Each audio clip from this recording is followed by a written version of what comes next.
What if I told you that one of the most impactful characters in God's plan was almost completely forgotten in the biblical narrative, a man cast aside, abandoned in the desert, ignored even by his own father. And yet, he became the patriarch of an entire nation. The story you're about to hear reveals God's heart toward those the world rejects, how he turns rejection into eternal purpose. And it shows us that, more often than not, the true heroes of faith are the ones who barely make it into the spotlight of Scripture. Welcome to the portal of salvation. Before we dive in, make sure to subscribe to the channel, turn on the notification bell, and stay with us until the end, because today, there's a powerful lesson waiting for you. Have you ever felt forgotten, overlooked, or even wronged? Then get ready. Because this story is about you too. It all begins with a promise. God had assured Abram, who would later be called Abraham, that he would be the father of a great nation. His descendants would be as numerous as the stars in the sky or the grains of sand on the seashore. But there was one problem: his wife Sarai was barren. And time kept passing. 1 year, 2, 10, even 20. Sarai's womb remained closed, and the promise seemed more and more distant. Hope began to fade, frustration turned into pain, and faith became nearly silent. In the midst of her anguish, Sarai decided to take matters into her own hands. Thinking she was helping to fulfill God's plan, she gave her Egyptian servant, Hagar, to Abraham so she could bear him a child. It was a cultural custom at the time, but it wasn't divine direction. Sometimes, humans try to force God's plan with their own hands, and that brings deep consequences. Hagar became pregnant. And with that, the dynamic between her and her mistress changed completely. The servant, now carrying the patriarch's child, felt elevated. The disdain began to shift directions. Sarai, who once held the power, now felt inferior. Their household turned into a battlefield. And Abraham? He stepped back. He didn't defend Sarai, nor did he protect Hagar. He simply said, "She is your servant, do with her as you please." Wounded and humiliated, Hagar fled into the desert. Pregnant. Alone. Without food. Without direction. Without protection. And it's in this place of total despair, where everyone else had turned their backs, that God found her. The angel of the Lord, a powerful and rare figure in Scripture, appeared to a woman, a servant, a foreigner. And most strikingly, he called her by name. Hagar, where have you come from and where are you going? God knew exactly where she was. But he wanted to hear her heart.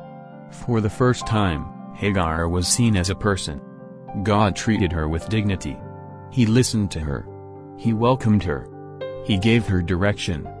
Go back and submit to your mistress. Your son will be named Ishmael, because the Lord has heard your misery. Ishmael means, God hears. Hagar was so deeply moved by this encounter that she gave God a name, something incredibly rare in the Bible. She called him El-Roi, the God who sees me. And she said, I have seen the one who sees me. This is the heart of the story. God sees the invisible. God hears the forgotten. God pursues the rejected. She returned. Gave birth to Ishmael. And for over 10 years, he was Abraham's only son. Imagine the bond between father and son. Abraham raised him, loved him, believed he was the fulfillment of God's promise. But then, God appeared again.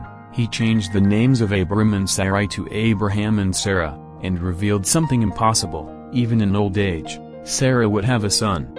And that son would be the heir of the covenant. Sarah became pregnant. Isaac was born. And the home that had once been divided between 2 women and 1 boy now became an even greater battlefield.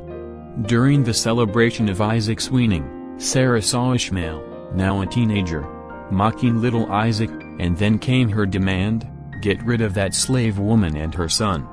He will never share in the inheritance with my son. Abraham was deeply troubled. Ishmael was his son, his firstborn. But God said to him, do not be distressed. Listen to Sarah. It is through Isaac that your offspring will be reckoned, but I will also make Ishmael into a great nation, because he is your son. The next morning, Abraham rose early. He took bread and a skins of water, gave them to Hagar and Ishmael, and sent them away. And once again, Hagar found herself in the desert. No water. No direction.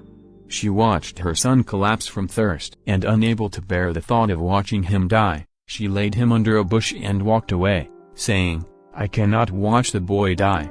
And there, she wept. But Scripture tells us something extraordinary. God heard the boy crying. And the angel of God called to Hagar once more. "What is the matter, Hagar? Do not be afraid. God has heard the boy crying. Lift him up and take him by the hand, for I will make him into a great nation." And God opened her eyes. There was a well right in front of her. Water. Life. A future. Ishmael did not die in the desert. He grew up, became an archer, and lived in the desert of Paran. His mother found him an Egyptian wife. God's promise was fulfilled. Ishmael became the father of 12 princes, and his descendants multiplied greatly. Ishmael wasn't chosen to carry the covenant, but that never meant he was rejected by God. On the contrary, God saw him. God heard him. God sustained him. The same God who saw a runaway slave in the desert is the God who sees you today, even when the world ignores you. Even when you're cast aside. Even when everything seems lost. You may have been forgotten by people. But you are never forgotten by God. This story shows us that the Lord's eyes are always on the broken-hearted, the oppressed, the invisible, and even beyond the spotlight of the main biblical story, God is still writing chapters of salvation and purpose with those the world refuses to see. If this message touched your heart, subscribe now to the channel. Turn on the notification bell so you don't miss any of the upcoming stories. Share this with someone who needs to be reminded that God still sees, still hears, and still turns rejection into purpose. You are not forgotten. You are seen. You are loved.